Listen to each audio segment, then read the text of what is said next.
kasih banyak kepada moderator atas waktunya. Selamat siang teman-teman semuanya.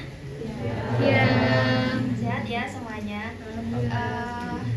Bismillahirrahmanirrahim. Rabbi shrah li sadri wa yassir li amri wahlul 'uqdatam min lisani yafqahu qawli. Assalamualaikum warahmatullahi wabarakatuh. Waalaikumsalam. Alhamdulillahirabbil alamin wa bihi nasta'in wa ala umuri dunya waddin. Assalatu wassalamu ala asyrafil anbiya'i wal mursalin wa ala alihi wa sahbihi ajma'in amma ba'du.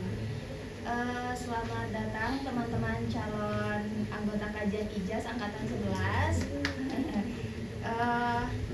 Alhamdulillah ya, tadi kita sudah melihat bersama presentasi dari saudara Ilham mengenai materi tafsir Nusantara yang luar biasa ya, isi materinya keren banget. Maka setelah ini kita akan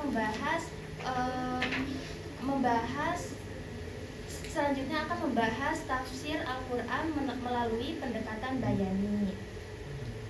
Nah teman-teman semuanya, seperti yang kita semua ketahui bersama bahwasannya Al-Quran adalah mukjizat yang sangat mulia dan sangat agung yang diturunkan kepada kita semua melalui Nabi Muhammad SAW, yang dimana salah satu sisi kemukjizatannya adalah melalui aspek bahasanya, yang tidak ada yang bisa menandingi bahasanya.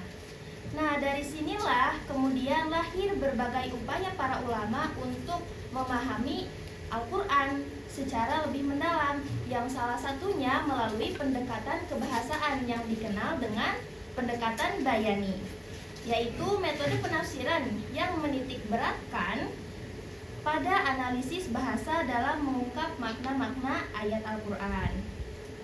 Maka dari itu, di sini penulis mengangkat judul Epistemologi Pendekatan Bayani dalam Tafsir Al-Quran, Analisis Historis dan Implementasi Aplikatif. Nah, kenapa sih di sini penulis mengambil judul ini? Karena insya Allah nantinya di dalam makalah ini akan membahas dan menganalisis bersama bagaimana sejarah perkembangan tafsir bayani, yang kemudian nantinya akan dilanjut dengan menganalisis bagaimana contoh-contoh mufasir dalam menafsirkan ayat Al-Quran menggunakan metode manhaj bayani ini sendiri.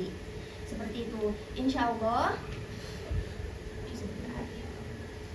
Nah, insya Allah nanti di makalah ini akan membahas yang pertama, bab pertama ada sejarah perkembangan tafsir bayani. Kemudian akan dilanjut dengan bagaimana sih konsep tafsir bayani itu sendiri. Nah, kemudian nanti akan dilanjut di mana posisi tafsir bayani ini dalam peta metodologi tafsir secara luas. Nah, kemudian nantinya akan dilanjut dengan siapa saja tokoh representatif dan karyanya yang berkontribusi dalam perkembangan tafsir bayani ini sendiri, serta nanti akan dicantumkan juga siapa saja tokoh yang sampai sekarang masih populer dalam menafsirkan ayat Al-Quran dalam manhaj bayaninya, yang kemudian akan dilanjut dengan bagaimana bentuk contoh pengaplikasiannya para mufasir dalam menafsirkan ayat Al-Quran melalui manhaj bayani, seperti itu. Nah, dari sini tanpa panjang kata, langsung kita akan membahas makalahnya ya, teman-teman. Nah, bab pertama ada sejarah perkembangan tafsir bayani. Di sini kita akan membahas sejarah tafsir bayani dari abad ke-1 hingga sekarang. Yang jika kita lihat, sejarah tafsir bayani ini memiliki sejarah yang sangat panjang. Namun di sini pemakalah berusaha mengklasifikasikan sejarah ini ke 7 klasifikasi, yang insya Allah 7 klasifikasi ini menjadi fase yang sangat penting dalam perkembangan tafsir bayani. Yang pertama nantinya ada fase permulaan, bagaimana tafsir bayani itu hadir dan muncul. Kemudian nanti dilanjut bagaimana fase pembentukan ilmu bahasa, yang kemudian nantinya dilanjut dengan fase teorisasi balago. Setelahnya ada fase pengaplikasian teori bayani ini sendiri, yang ternyata setelahnya perkembangan tafsir bayani ini mengalami stagnasi.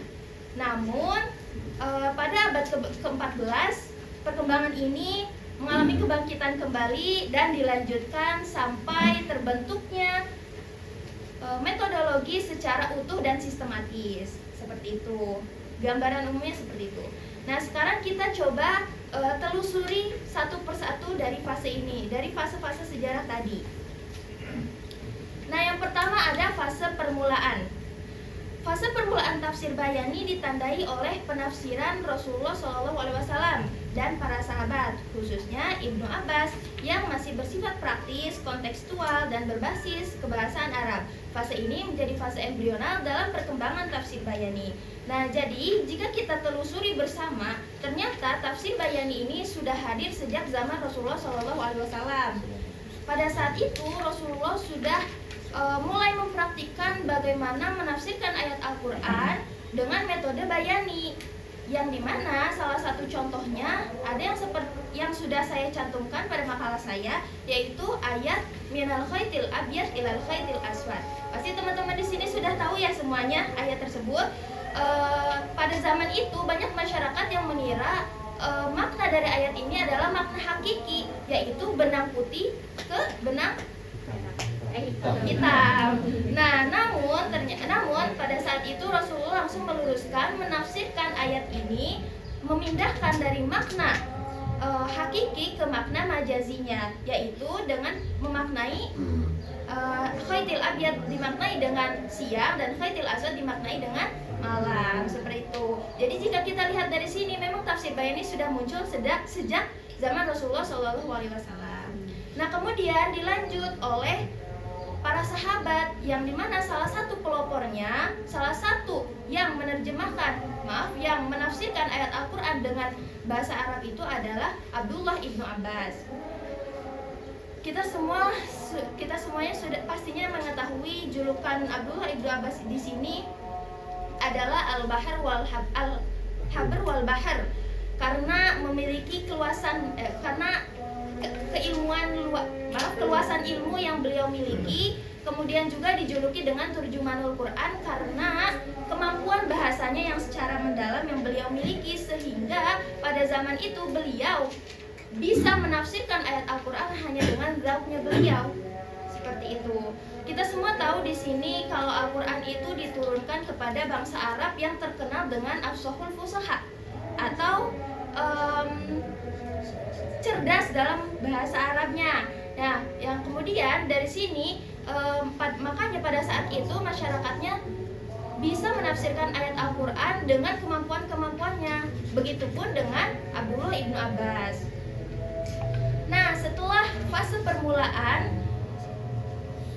kemudian ada fase pembentukan ilmu bahasa, yang dimana dalam fase ini kajian kebahasaan Al-Quran semakin berkembang lebih sistematis, khususnya melalui tokoh seperti Abu Ubaidah, Al-Jahiz, dan juga Ibnu Qutaibah. Nah, di sini mereka mulai mengkaji aspek majaz, uslub, dan juga retorika Al-Quran.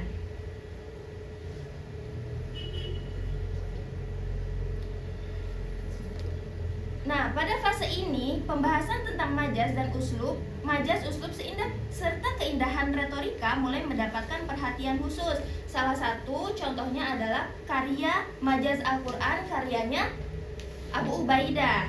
Di sini Abu Ubaidah berpendapat dan menemukan penemuan penafsiran Al-Quran melalui Majaz Al-Quran. Nah, majaz perlu diketahui semuanya.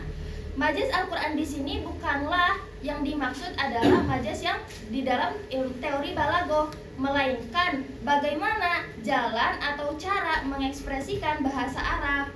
Seperti itu. Contohnya, saya sudah mencantumkan di dalam makalah. Yang pertama ada peralihan bentuk khitab dari mukhatab di halaman 4. Peralihan bentuk khitab dari mukhatab ke goib dalam ayat hatta idza kuntum, yang dipahami bermakna bikum. Nah, kemudian yang kedua ada serta peralihan sebaliknya dalam ayat summa dzahaba ila ahlihi yatamatto aula. Yang ketiga ada juga contoh, beliau juga membahas keberadaan huruf tambahan seperti pada ayat ma mana'aka alla tasjuda, yang dimaknai dengan antas juda. Nah, kemudian juga ada contoh analisis ganda dalam ayat maliki yaumiddin, yang dapat dipahami sebagai bentuk seruan atau nida, panggilan, atau juga sebagai bentuk pernyataan sebagai khobar. Seperti itu adalah contoh-contoh yang dikemukakan oleh Abu Ubaidah, sehingga kita bisa melihat bahwasannya beliau menaruh perhatian pada dinamika ekspresi bahasa dalam Al-Quran, bukan hanya sekadar pada aspek i'rab semata.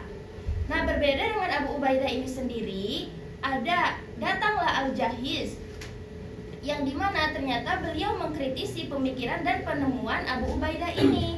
Kenapa? Karena menurut Al-Jahiz, jika kita menafsirkan ayat Al-Quran hanya dengan ekspresi bahasa Arab, maka akan muncul kekaburan dari makna hakikatnya. Seperti itu. Analoginya, jika kita analogikan, misal katanya tidak harus azhari. Bisa jadi ada yang mengartikan tidak harus azhari ini sebagai pernyataan kelegowoan, tidak harus azhari. Nah, ada juga pernyataan ini menjadi tidak harus azhari. Berarti dari pernyataan ini ada pernyataan pemaksaan dan penegasan bahwanya harus azhari, seperti itu. Jadi kalau misalkan kita lihat dari sini, artinya satu kalimat itu bisa mengkaburkan makna hakikatnya, seperti itu. Itu perannya Al-Jahiz yang mengkritisi pemikiran Abu Ubaidah. Nah, kemudian dilanjut dengan perannya Ibnu Qutaibah. Nah, namun di sini perlu diperhatikan teman-teman semuanya, bahwasanya Al-Jahiz datang dari teologi Mu'tazilah, sedangkan Ibnu Qutaibah datang dari teologi Ahlussunnah wal Jamaah. Itulah fase pembentukan ilmu bahasa. Nah, di sini ada tambahan lagi juga teman-teman. Di fase ini di fase ini sempat mengalami banyak pengalihan, tidak terfokus kepada tokoh-tokoh ini, karena pada saat itu masa ini adalah masa lagi populernya ilmu nahwu, sedangkan orang-orang masyarakat lebih fokus terhadap Sibawe. Teman-teman di sini semuanya tahu ya Sibawe. Oke, selanjutnya ada fase teorisasi balaghah. Pada abad ke-5 Hijriah, tafsir Bayani berkembang pesat melalui Abdul Qahir Al-Jurjani yang merumuskan teori nazm, yaitu bahwa keindahan Al-Quran terletak pada susunan dan keterikatan kata, bukan kata secara individu. Beliau berhasil menjadikan balaghah sebagai ilmu yang sistematis dan metodologis. Fase ini menjadi tonggak penting karena meletakkan dasar teoritis bagi tafsir Bayani secara lebih ilmiah dan terstruktur. Jadi di sini perannya Abdul Qahir Al-Jurjani, beliau sempat mengkritisi sepertinya jika penafsiran Al-Quran ini melalui hanya kata per kata saja itu tidak tepat, maka perlu adanya penafsiran. Menurut beliau, maka perlu adanya penafsiran secara susunan dan keterikatan kata, ayah bil ayah, surah bil surah, seperti itu teman-teman. Maka terumuskanlah teori balaghah yang dirumuskan oleh Abdul Qahir Al-Jurjani ini. Ini menjadi fase yang sangat penting dan krusial ya teman-teman, karena dari sini tumbuhlah dan muncullah selanjutnya penafsiran Al-Quran melalui manhaj Bayani ini. Nah, setelahnya ada fase pengaplikasian teori Bayani. Setelah balaghah tersusun, terancang dengan rapi, dengan secara utuh, kemudian tafsir Bayani masuk ke fase penerapan melalui Al-Kasyaf karyanya Al-Zamakhsyari yang menganalisis majaz, isti'arah, dan struktur kalimat secara mendalam untuk mengungkap keindahan Al-Quran. Nah, karya ini menunjukkan praktik nyata pendekatan Bayani dalam tafsir meskipun memiliki pengaruh Mu'tazilah, sehingga menjadi fase realisasi praktis teori balaghah dalam penafsiran Al-Quran. Jadi Al-Kasyaf ini menjadi karya pertama yang menafsirkan ayat Al-Quran melalui manhaj Bayani. Nah, di sini walaupun penafsirannya beliau terpengaruh oleh pemikiran Mu'tazilah, namun beliau masuk kepada penghormatan Muhammad Abduh, di mana pada saat itu salah satu murid Muhammad Abduh bertanya kepada Syekh Muhammad Abduh, tafsir apa yang paling bermanfaat untuk seorang thalabul ilm Kemudian Syekh Muhammad Abduh berkata bahwasanya tafsir yang paling bermanfaat adalah Al-Kasyaf. Kemudian muridnya berkata, tapi tafsir Al-Kasyaf ini memiliki banyak pertentangan, banyak pemikiran Mu'tazilah seperti itu. Nah, tapi kemudian Muhammad Abduh menjelaskan kembali bahwasannya untuk seorang mufassir, permasalahan-permasalahan tersebut bukanlah permasalahan yang menjadi rahasia atau itu sudah menjadi rahasia umum. Semuanya sudah tahu pandangan Mu'tazilah dan perbedaan Ahlus Sunnah itu seperti apa. Jadi itu hanyalah aib yang sudah menjadi rahasia umum. Kita hanya melihat keutamaannya saja, bahwasannya tafsir Al-Kasyaf ini sudah loh berhasil menafsirkan ayat Al-Quran melalui manhaj bayani itu sendiri. Nah, setelah fase pengaplikasian teori bayani, selanjutnya perkembangan tafsir bayani ini mengalami stagnansi. Nah, karena di sini para ulama sudah mulai fokus terhadap penafsiran melalui irtijah fikhi, istimai, aqaidi. Jadi penafsiran melalui manhaj bayani ini sudah mulai berhenti perkembangannya. Jadi tidak hilang, namun tidak ada perkembangan. Jadi ulama-ulama pada saat itu hanya mengulang kembali dan menjelaskan kembali kepada masyarakat bagaimana itu tafsir bayani. Seperti itu. Oke. Nah, selanjutnya ada fase kebangkitan. Nah, setelah mengalami fase stagnansi, memasuki ke abad ke-14 Hijriah, terjadilah kebangkitan intelektual Islam yang dipengaruhi oleh tokoh seperti Imam Muhammad Abduh tadi dan juga Muhammad Rashid Ridho melalui tafsir Al-Manar. Mereka mengembangkan tafsir yang lebih kontekstual dan rasional untuk menjawab persoalan modern. Pada fase ini, perhatian terhadap aspek kebahasaan mulai muncul kembali, meski belum menjadi fokus utama seperti dalam tafsir bayani, sehingga dapat dianggap sebagai awal kebangkitan pendekatan tersebut dalam tafsir modern. Jadi, pada fase ini, awal kebangkitan ini melalui pemikiran Imam Muhammad Abduh. Namun, pada saat itu, Imam Muhammad Abduh ini terfokusnya hanya kepada reformis sosial, sehingga penafsiran melalui bayaninya ini tidak terkembangkan secara lebih baik. Nah, namun dilanjutkan oleh muridnya yaitu Syekh Muhammad Rashid Ridho, yang kemudian kebangkitan ini terjadilah dari Syekh Muhammad Rashid Ridho itu. Nah, setelah itu ada fase sistematisasi metodologi tafsir bayani. Karena sudah mengalami kebangkitan, kemudian juga metodologi, seluruh keilmuan sudah memiliki metodologinya sendiri, sudah berdiri menjadi keilmuan yang utuh. Di sini menjadi fase penting juga karena tafsir bayani juga ikut menjadi metodologi yang utuh dan mandiri melalui pemikiran Amin Al-Khuli. Dikembangkan juga oleh Bintu Al-Syati, Aisyah Abdurrahman, serta diperkuat oleh karya Al-Manhaj Al-Bayani fi Tafsir Al-Quran Al-Karim.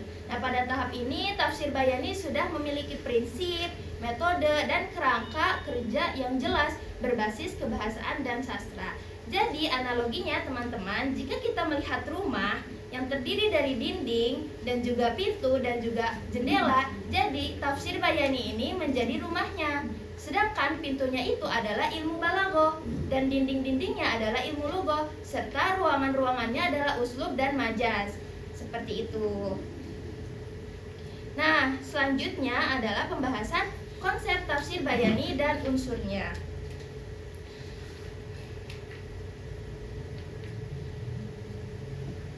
Nah, untuk memahami konsep tafsir bayani, penulis belum menemukan definisi mengenai tafsir bayani ini sendiri yang menjadi batu loncatan penulis untuk memahami bagaimana sih konsep tafsir bayani itu sendiri.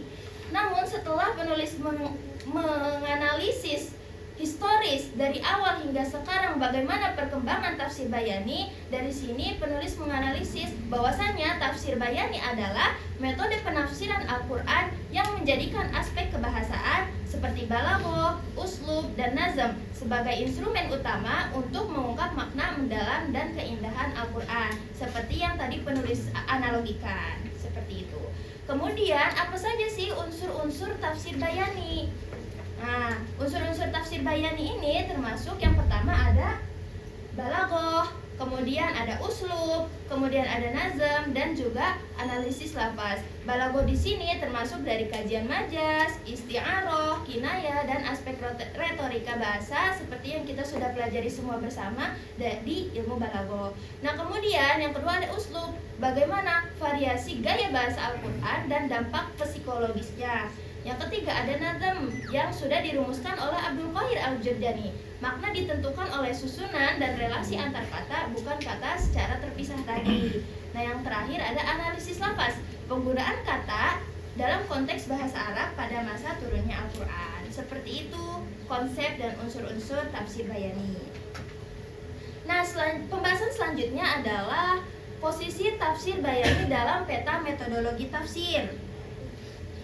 Nah, kenapa di sini penulis mencantumkan bab ini? Karena pada awalnya ketika penulis meneliti bagaimana itu tafsir bayani, tidak menafikan bahwasanya penulis mengalami kekaburan yang dimana penulis ini mengira bahwa tafsir bayani ini termasuk kepada tafsir bil ar-ra'i, yang dimana melalui tafsir lugawinya. Nah, namun setelah penulis meneliti kembali melalui kitab-kitab dan karya-karya ulumul Quran, di sini penulis menemukan tiga pengklasifikasian peta dalam metodologi tafsir yang perlu kita ketahui bersama. Yang pertama ada berdasarkan sumber. Di sini tafsir terbagi menjadi dua, ada tafsir bil al-ma'thur dan juga tafsir bil ra'i. Yang nantinya tafsir bil ra'i ini terbagi lagi ke dalam beberapa bagian, ada tafsir lugawi, ada tafsir fikih, dan lain sebagainya. Nah, kemudian yang kedua ada pembagian berdasarkan metodologi atau manhajnya. Yang di sini penulis menemukan ada ittijah aqaidi, ittijah ilmi, ittijah adabi, ittijah fikih. Yang terakhir ada ittijah adabi al-ijtimai. Nah, jika kita lihat karakteristik tafsir bayani ini, ternyata tafsir bayani ini termasuk ke dalam ittijah al-adabi, karena ittijah al-adabi di sini mengutamakan atau arahnya lebih ke keestetikaan bahasa dalam Al-Qur'an, seperti itu. Nah, makanya di sini tafsir bayani ini masuk ke ittijah adabi. Nah, selanjutnya bagaimana cara penyampaian tafsir atau usulnya tafsir. Nah, ini yang sudah disinggung juga tadi oleh pemakalah pertama, ada tafsir tahlili, tafsir ijmali, tafsir muqarran, dan tafsir maudhu'i. Maksudnya di sini adalah bagaimana cara menyajikan tafsir Al-Qur'an melalui metodologi sebelumnya. Seperti itu. Nah, selanjutnya setelah kita membahas dan menganalisis bersama mengenai sejarah historis dari perkembangan tafsir bayani, kemudian kita memahami bagaimana sih konsep tafsir bayani itu sendiri dan posisi tafsir bayani dalam peta metodologi tafsir, selanjutnya adalah siapa sih tokoh-tokoh yang telah berkontribusi dalam perkembangan tafsir bayani ini dari abad ke-1 hingga abad ke-14. Kita lihat bersama. Untuk tokoh-tokoh yang berkontribusi, di sini pemakalah mencantumkan di makalah pada halaman 9. Di situ yang pertama ada Abdullah ibnu Abbas yang sudah kita bahas tadi, yang dimana kontribusi beliau adalah peletak dasar tafsir dan pemahaman bahasa Al-Quran. Kemudian dilanjut oleh Abu Ubaidah Ma'mar bin Al-Musanna, yang dimana karya beliau adalah Majaz Al-Quran yang sudah kita bahas tadi. Kemudian dilanjut oleh Al-Faro yang mengarang karya Ma'ani Al-Quran. Selanjutnya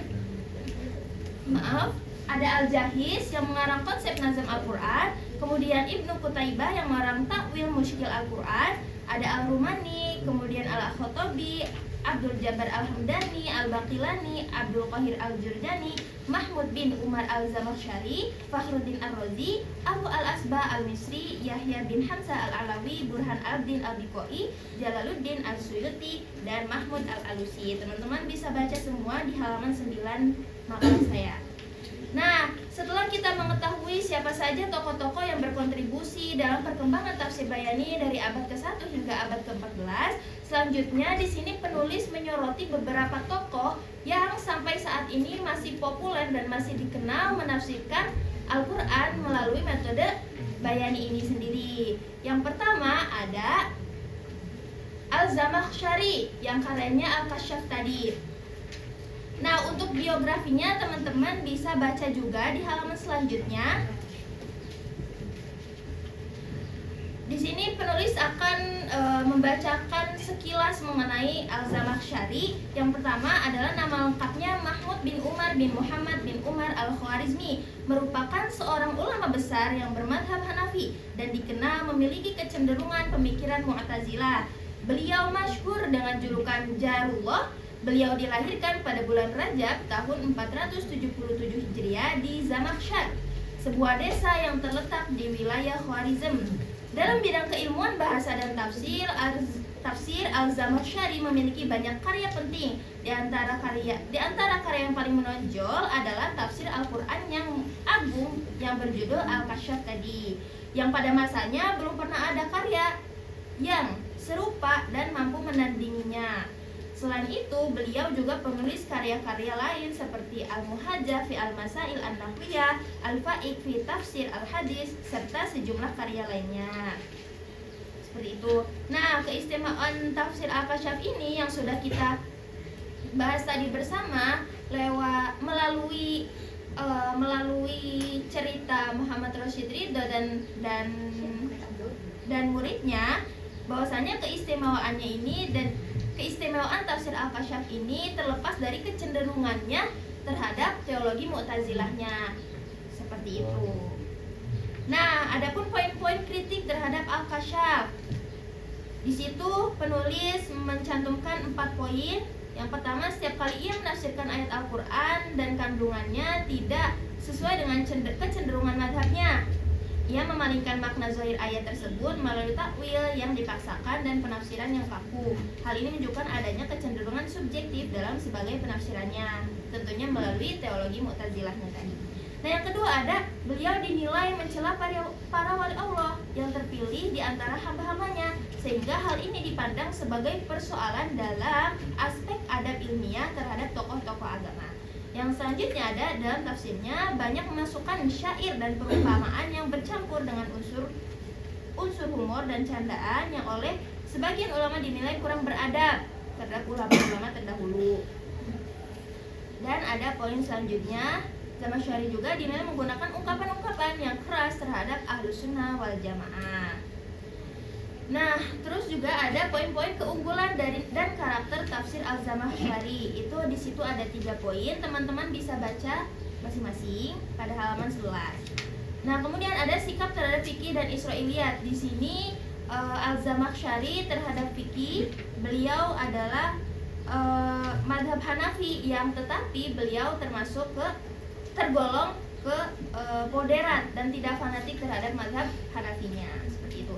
Nah, kemudian pada Israiliyatnya, adapun dalam hal Israiliyat, beliau sangat sedikit dalam menyebutkan riwayat-riwayat tersebut.